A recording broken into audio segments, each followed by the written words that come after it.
Part 3. The news of a demi-human alliance, one that comprised a massive army crushing the strongest central fortress and its vast quantities of soldiers, then subsequently crossing the wall, had already begun spreading throughout the Holy Kingdom.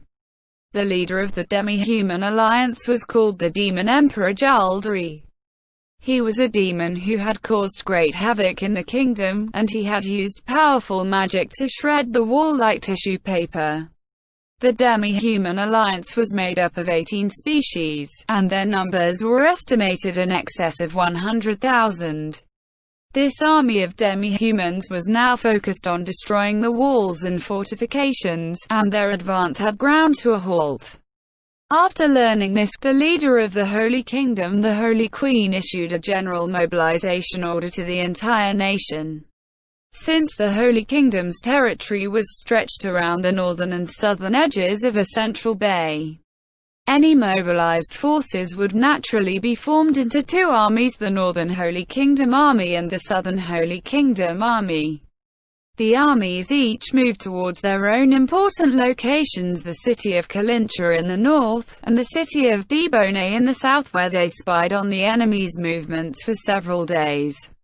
The reports they received from the troops observing the wall made the situation even more pressing.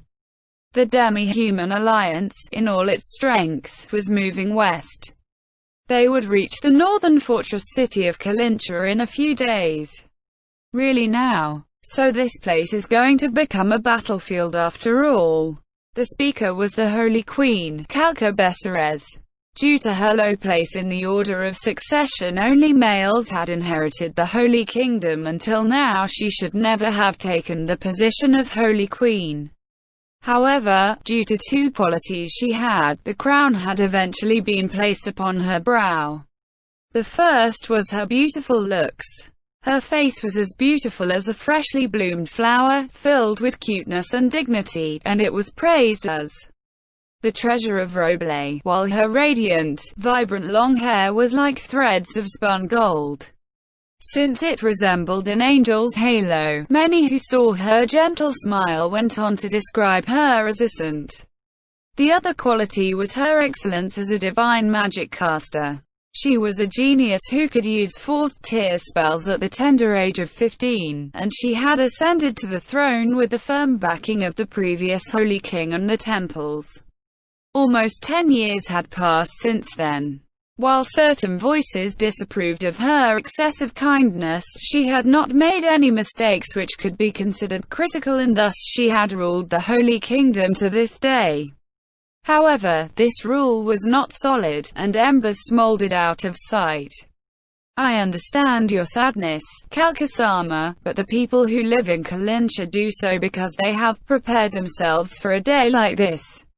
In the past there was also that battle, where this city was the heart of the fighting. That's why the walls here are even taller and sturdier than anywhere else.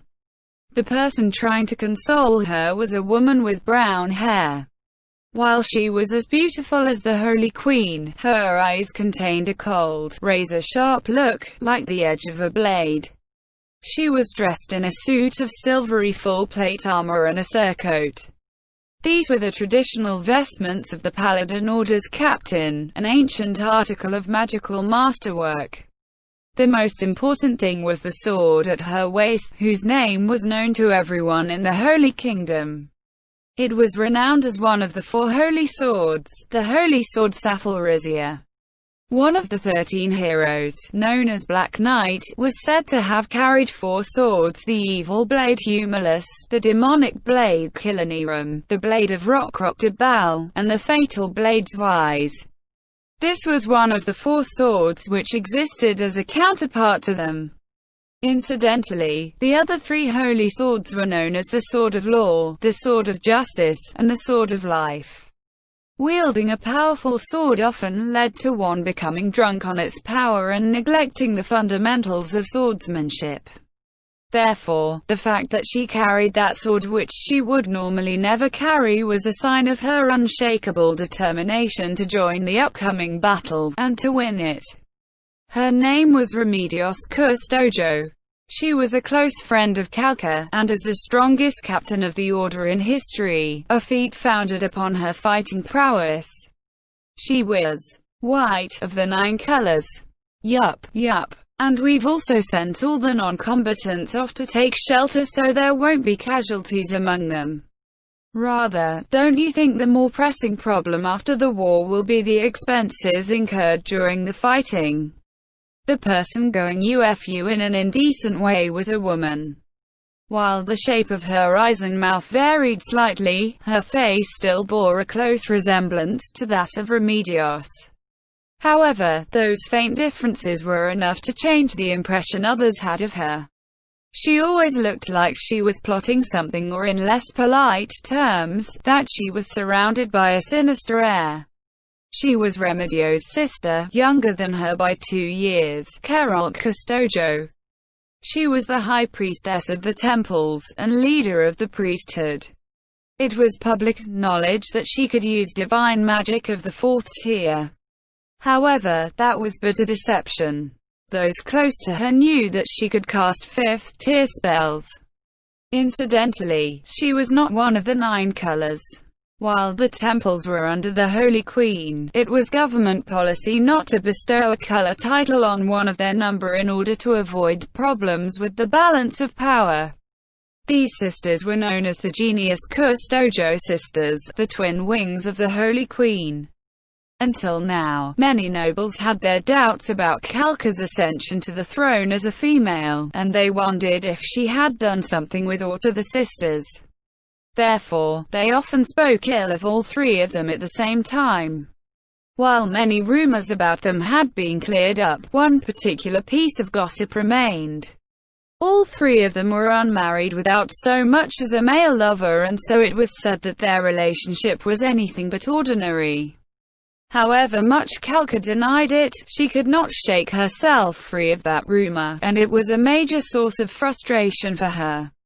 Just hearing that gives me a headache.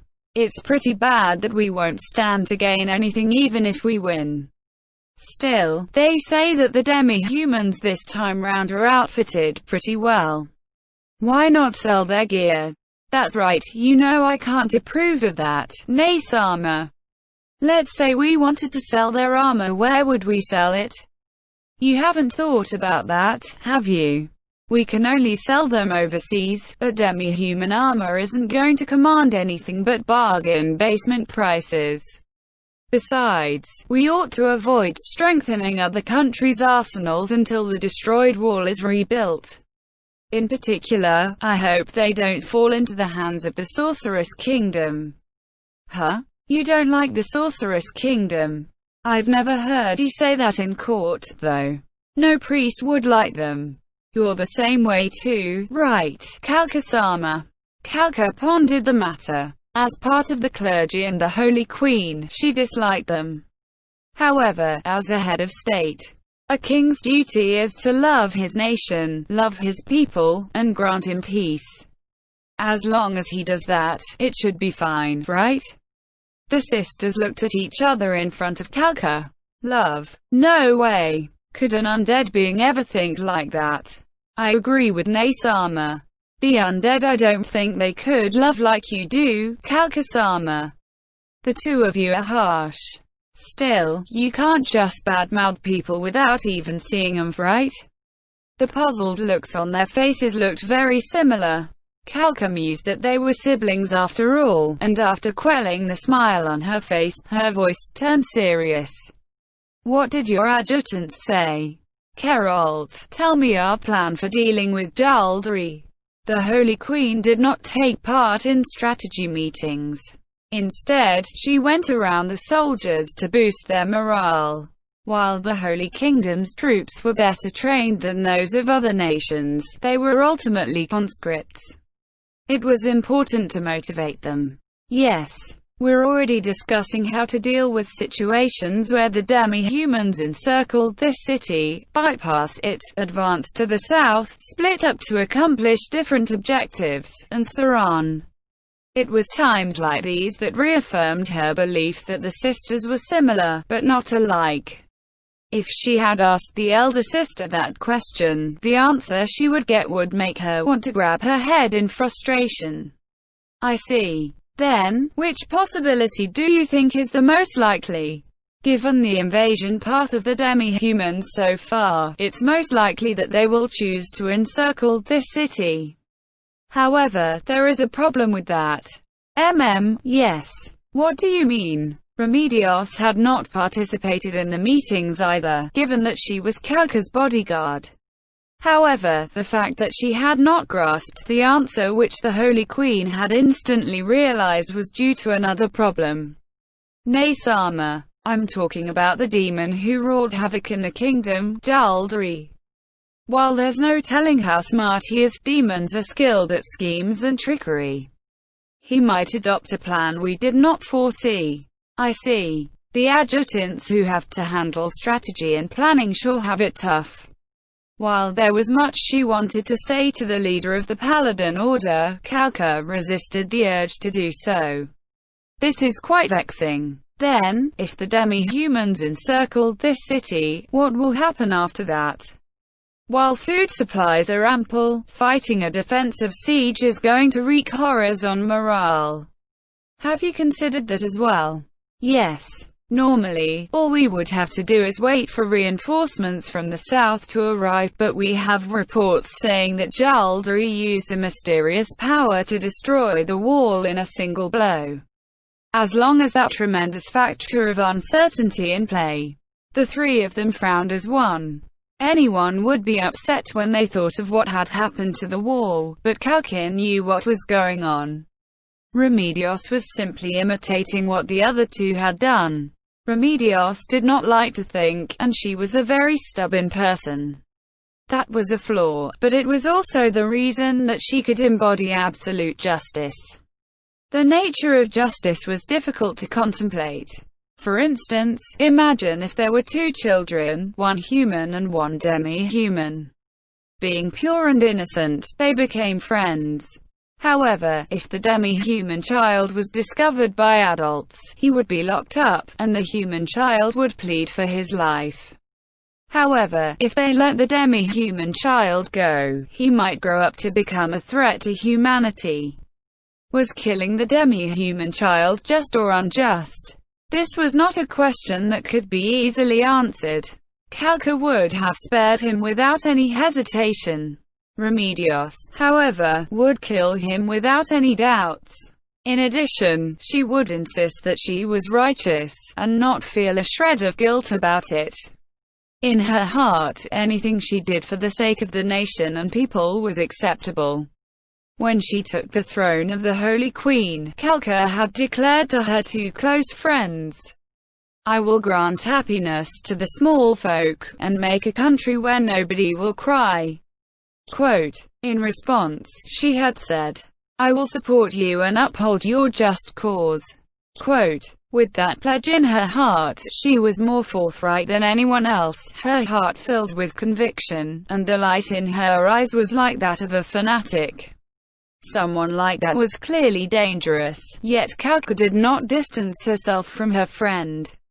The righteous impulses of loving others, loving peace, hating evil, and the desire to aid the weak were all things she ought to welcome. And it was because of that nature of hers that what she thought and what she did were the same. Because she did not think about her words, everything she said came from her heart. Any organization, particularly those that had stood for a long time, would become sluggish due to worries and cares. In addition, their original purity of purpose would tarnish and grow dim. Since power rested in the hand of one person, it was only natural that power struggles would take place. Even if a victor was decided, the battle against suspicion, jealousy, and fear would continue, until one side eventually perished. Kalka had been freed from this curse halfway though. That was because she had attained magical power that ranked highly even when compared to the past generations of holy kings. Others had lauded her for it, and her heart was at ease. Therefore, Kalka could put aside her mental preparations to take the throne of the Holy Queen, but her brothers did not feel the same way. There was only one elder brother among her relatives whom she could trust, Casbond. Since she lived like this all this time, Remedios was a spiritual oasis for Kalka. Umu. Such unbelievable power makes me think of the might of the demon gods from the stories. Nay-sama, even the demon gods weren't this powerful. For all we know, Jaldari might be a being superior to the demon gods. What a pain! Then how shall we beat him? What are you worrying about, Kalka-sama? They say he was defeated by the adamantite-ranked adventurers of the kingdom. Don't you think we could do the same too? That is true. If adventurers comparable to us could do it. But the problem now lies in whether or not Jaldari can repeatedly use that power which brought down the wall. On that note, the adjutants feel that given the wall was only struck once, he ought to have problems using it in succession. That's understandable. If he could use it repeatedly, then he could have just done so. He didn't because he could only attack once. Kalka agreed with Remedios' opinion. If there was a way to do it, there was no reason not to repeatedly use that attack. It was the same with Kalka. She lightly stroked the crown she wore. It was a magic item that was the binding focus for the grand ritual spell that had been passed down through the Holy Kingdom, the last Holy War. Well, we can conscript high-ranking adventurers, the kind who are used to defeating monsters and the like, as part of mobilizing our people. If we muster up our full fighting power, Jaldabaoth's hardly an unbeatable foe. The fact is, he's already been defeated once before. The Adventurers Guild had strongly protested the conscription of adventurers into the army, but Kalka had not revoked her order. It was only to be expected this was a matter of national importance, and splitting their strength was foolish in the extreme. In addition, the Adventurers Guild was hardly as powerful as the Holy Kingdom itself, so forcing them to obey was a simple task. That's true. Though I guess we failed in that we didn't gain detailed intelligence about Jaldabaoth's activities in the kingdom. I apologize for that. No, I didn't mean that, Geralt. You're not at fault. The blame lies with me, since I didn't pay attention to news about other countries. Certainly not, Kalka-sama. It's definitely Geralt's fault. Nay-sama. Well, it's certainly not my fault. I did my job by protecting Kalka-sama and clearing away monsters. I didn't mess up in my job. That's what they call making appropriate use of talent. Remedios puffed up her chest and HMPHED in triumph. She was correct to say so. That said, it still bothered her. Could it be that Jaldari was behind those incidents where all the people from several villages went missing? That might be the case. Some time ago, the residents of quite a few villages had all gone missing. In the end, they had not managed to collect any information pointing to a culprit, but it was possible that Jaldari was pulling the strings behind the scenes. In that case, we need to sort this out before we defeat Jaldari. Speaking of which, if only the kingdom had properly finished him off, we wouldn't have had trouble like this. Did Gazef Stronov fight him? Geralt looked at Kalka with a puzzled look on her face. Her eyes seemed to be asking, didn't you tell Nay-sama about it? Therefore, Kalka gave her an answer which laid those doubts to rest, and then she smiled tiredly. Translated, it meant, of course I told her.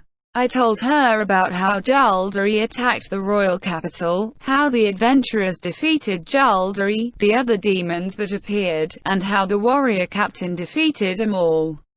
I told her everything. So it must have been squeezed out by other things and gone in one ear and out the other. I really feel sorry for Nay-sama's vice-captains. Why are you talking about them all of a sudden? Geralt did not answer that question, instead curling a lock of hair around her finger. Since Remedios did not do any thinking, then there had to be someone to cover her ass. That would be them. She could keenly appreciate the suffering they went through. However, Remedio's innocence or stupidity, if one were not inclined to be polite, also had a healing effect on the soul, so the positives and negatives cancelled each other out. I only know the rough details, but apparently, he fought with another demon, which was covered in scales. Really now? Well, if he had defeated Jaldari, things wouldn't have ended up like this. Or don't tell me those adamantite-ranked adventurers are stronger than him. I'm not too sure about that, but I think that might be the case. Remedios frowned in distaste. She was probably unhappy because someone whose strength she had acknowledged was being slighted by someone else. Well, all he knows is how to use a sword. If he had anti-demon attacks like we do, things would probably have been different. In pure fighting power, paladins were a notch below warriors. However, that was not the case when fighting evil beings. Remedios was right, but Geralt still sighed quietly. Just then, Kalka imagined that she had heard the sound of bells. Remedios immediately sprang into action. At times like this, she was still the first to act. She flung open the windows. The early autumn air flowed in, and the air warmed by their three bodies flowed out. The bracing, cool air brought with it the sound of ringing bells. That was proof that what she had heard earlier was not a ghost sound caused by her ears ringing. No, it would have been much better if she had just misheard things. At the same time, she heard the sound of several footsteps from the hallway. Kalka-sama, please stand behind me. Remedios quickly drew the holy sword Safal Rizia and moved up, putting herself between Kalka and the door. The door opened with upon Your Majesty. She recognized the first man to enter the room as he shouted at the top of his voice he was the chief of staff. What happened? Why are you in such a rush? Remedio's voice carried a hint of rebuke, and the chief of staff replied in a clearly disconcerted tone. There was no time to slowly walk over. Your Majesty. It's Jaldari. Jaldabaoth's appeared inside the city. He's begun destroying the city with many demons in tow. Also, the demi-humans have made their move. It looks like they're advancing on this place. What did you say? We've sighted the demi-human army in the vicinity. We don't know how they deceived our sentries, but we were fed false information. The fighting's going to start in any moment now. While the sudden excess of information confused her, that lasted for only a second. Kalka immediately resumed her queenly demeanor and gave orders. While this is a great departure from our plans, we will begin combat with Jaldari now. While we stall him, prepare to engage the demi-human army. Convey my orders to the adventurers. As she heard her subordinate's words, the doubts in Kalka's heart flooded back again. Had she underestimated Jaldari? Of course, she had no intention of underestimating the demon who could easily destroy the wall. But was the feeling that she could beat him a mistake in itself? Would it not have been better to fall back until they had finished learning about their enemy? No. Kalka waved away the budding weakness in her heart. If they did not fight now, then when would they fight? While it was important to know the enemy, now was the only chance they had to strike with all their might. After this, the attrition of battle would deplete their resources, and it would become more and more difficult to muster the power they could command now. In addition, continuously retreating until they had completed their intelligence-gathering operations was essentially permitting their country to be trampled underfoot. If that were the case, an unimaginable number of her citizens would end up suffering. I will let the small folk live their days in happiness, and make this a country where nobody will be hurt. Indeed, Kalka-sama. All smiles, Remedios followed up on Kalka's self-directed mutterings. However, those were words she had spoken in the past before she knew the truth of the world. Things being what they were now, it seemed a nigh impossible aim to achieve. HMPH. He's gotten cocky now that he's crossed the wall, but to think he didn't bring his demi-human army with him. Remedios fumed angrily. Was it really like that? No, it ought to have been that way. Yet, she could not peel away the undeniable sense that something was wrong which coiled around her heart. Don't lower your guard, okay? Is this the way you ought to be treating an opponent of such power? Of course, Kalka-sama. I don't intend to be careless at all. With this holy sword, I shall relieve the demon of his head and present it to you. No good. I can't calm her down anymore. That was what Kalka thought, but she was not worried about her. That was because Remedios was a different person when she stepped onto the battlefield. There's no need to bother with the head, but your loyalty makes me very happy.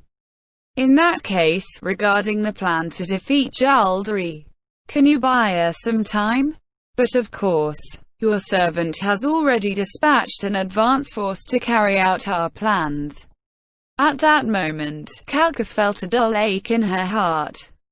That was because carrying out that order was actually sending him out to die. The soldiers would be going out to fight Jaldri, despite having no chance of victory. One of her duties as a monarch was to trade the lives of the few for the survival of the many. Therefore, she could not weep or wail here. The soldiers were giving their lives for her, so she would need to put on a show to convince them that this was a glorious assignment. She would have to play the part of the Supreme Queen, the Holy Queen who was respected above all others. In that case, let's head out. The ringing clap of her hands was the signal for everyone to make their move.